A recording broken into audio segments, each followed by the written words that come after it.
अस्सलाम वालेकुम सामीन। 16 रजबुल मुरज्जब है, 8 फरवरी है। खबर का उन्वान है पाकिस्तान के पेशावर में बड़ा हादसा, 30 लोगों की मौत और 15 लोग जख्मी। बता दें, पाकिस्तान के पेशावर से एक सड़क हादसे की खबर आ रही है और यहाँ एक बस कार की टक्कर हुई है। इसके बाद बस गहरी खाई में जा गिरी है, जिसके गिरने से 30 लोगों की मौत हो गई है।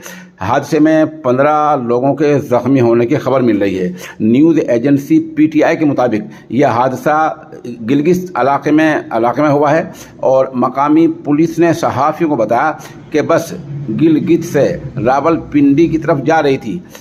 तभी शितियाल इलाके के मुखालिफ सिम से आ रही कार से उसकी आमने सामने की टक्कर हो गई। इसके बाद दोनों गाड़ियां गहरी खाई में जा गिरी। खबर मिलने तक 30 आदमियों के मरने की इत्तला है और 15 अफराद के जख्मी होने की खबर है। आप हमारे साथ बने रहें। खबर ये अगर अपडेट होती है तो हम आपको